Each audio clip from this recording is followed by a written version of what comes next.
Good evening and thank you for joining us.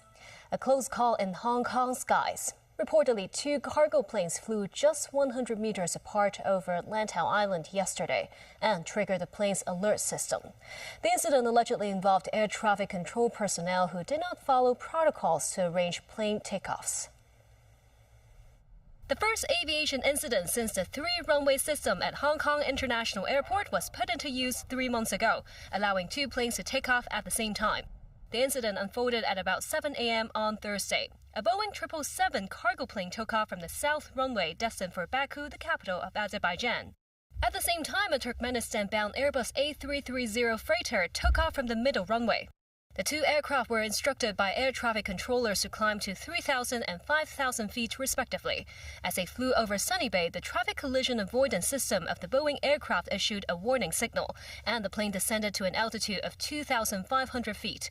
That reportedly brought the two planes to just about 100 meters apart. Eventually, the two aircraft landed safely at their respective destinations. The Civil Aviation Department said the two freighters had been flying according to protocols, but their speed to ascent was not as expected and failed to maintain a safe separation. Preliminary investigations found the incident might have involved air traffic control personnel, and the staff members involved have been temporarily reassigned from their frontline duties. Some pilots said the incident might have been caused by the close takeoff time of the two planes. Fairly dangerous scenario where there is a chance of in-flight collision. However, it is not only the duty of the air traffic controller but also the pilot on board to find out what exactly happened, whether it is English proficiency or is it a human error where two aircraft are allowed to depart at the same time, or someone are not following the SOP. The Transport and Logistics Bureau has called on the Civil Aviation Department to submit a report as soon as possible. Speaking on an RTHK phone-in program, Financial Secretary Paul Chan said businesses from the West are still interested in trading with Hong Kong. This comes a day after U.S. President Donald Trump said the extra 10% tariffs to be slapped on China are here to stay.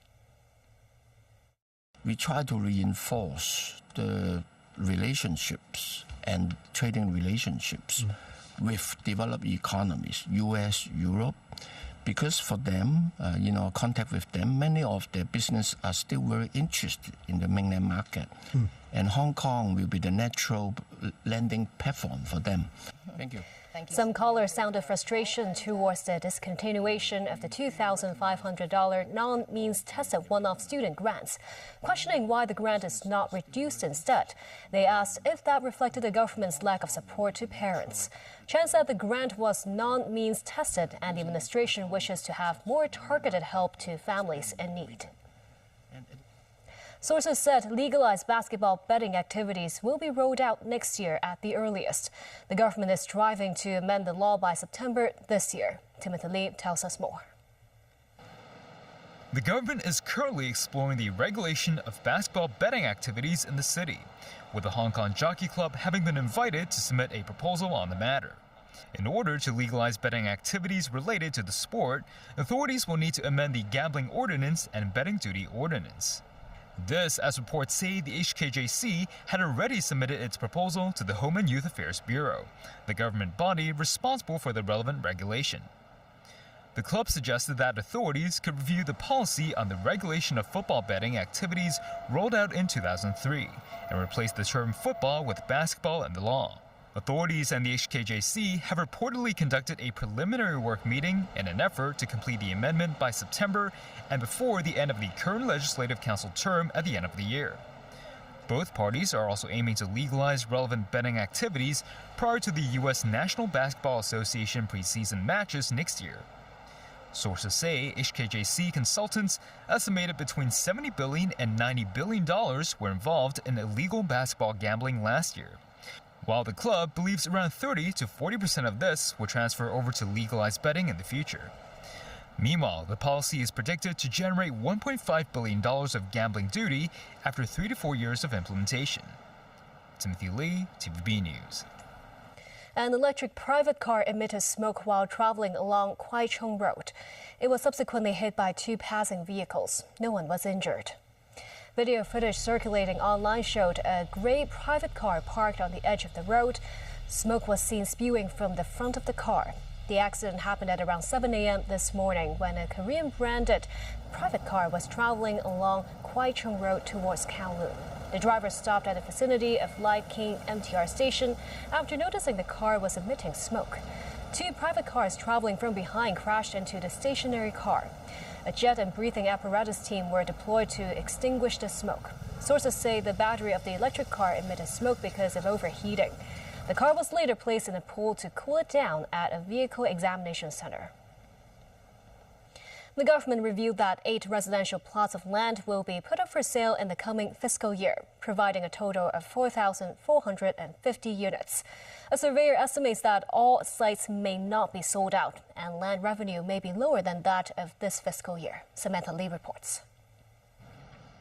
Each of the 8 residential plots of land could provide fewer than 1,000 flats. Most of the sites are in the new territories. The largest one is located on a reclamation area in Tongchong, capable of producing 985 units. The Two Moon site, which could support 525 units, will be rolled out for sale in the first quarter. There are also 3 sites in the urban areas: Jordan Valley in Kwun Tong, Choi Ha Road in Ao Tau Kok, and the smallest one in Shao Kei Wan Main Street East, that provides only 193 flats. 喺唔同嘅時候睇下市場。 We need to have regard to the actual circumstances. It depends on the interest of developers as well as their capacity. Now the market is resuming is restoring confidence in bidding for sites. Some of these sites are in developed urban areas, and this will help boost the sentiment in the market. The MTR and the Urban Renewal Authority, or URA, will provide 2,400 and 810 units respectively. The MTR will build some 2,400 units from their projects, including the Tongchong East Station Phase 2 and Two Moon South Extension Phase 1. The URA will roll out the Kai Tak Road Sapo Road project again. Together with private projects, it is estimated to create 30,700 units, which is higher than the target. Cyrus Fong, a surveyor from Knight Frank, said only 4 residential sites have relatively better geographical locations. He said the government should stay cautious when rolling out them for sale and lower the reserve price. As for the potential supply for public housing units, officials said they have secured land for building 380,000 homes over the next 10 years. The Chai Wan site put up for tender under a pilot scheme for private developers to build subsidized homes was rejected by the government last year. Secretary for Housing Winnie Ho said the authorities are reviewing the terms and will make an announcement later. Samantha Lee, TVB News. Ukraine's leader Volodymyr Zelensky will meet with U.S. President Donald Trump in Washington at a pivotal moment for his country.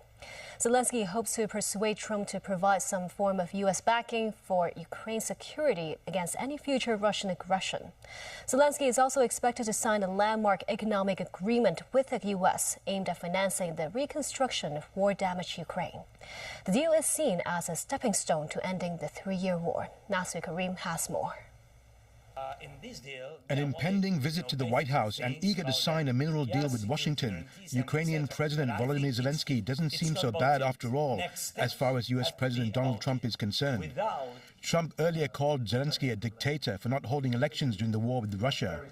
Seated next to British Prime Minister Keir Starmer at the Oval Office, Trump is ready to move on. I think I have a very good relationship with President Zelensky, and now we're doing the deal, and we're going to be in there. We're going to be actually in there and digging our hearts out, and hopefully, we need the rare earth, and we have some here, but we don't have enough. Mr. President, do you still think that Mr. Zelensky is a dictator? Did I say that? I can't believe I said that. Next question. Trump has framed the emerging deal giving U.S. access to Ukraine's deposit of rare earth minerals as a chance for Kyiv to pay back the U.S. for war aid. In a later briefing, Starmer was glowing in his praise for Trump in his efforts to reach out to Vladimir Putin, despite Europe's mistrust of the Russian president. Mr. President, I welcome your deep and personal commitment to bring peace and to stop the killing.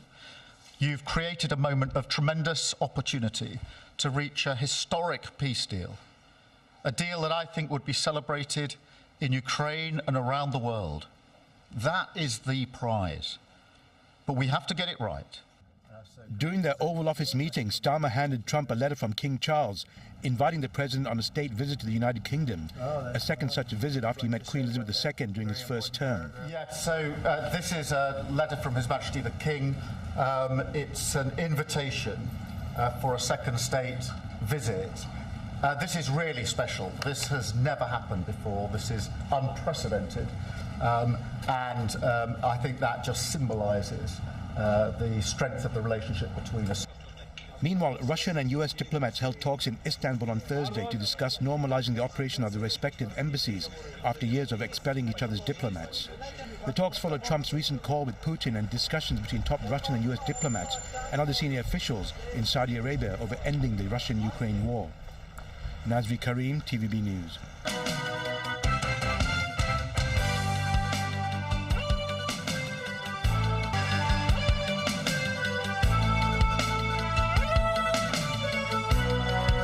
Non-profit organization Hong Kong Unison announced its dissolution today.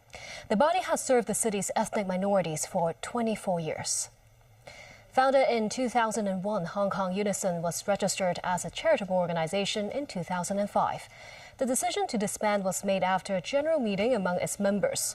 The NGO said they passed a resolution to voluntarily wind up and has appointed 2 liquidators to help donate its remaining funds to organizations with similar goals and service targets.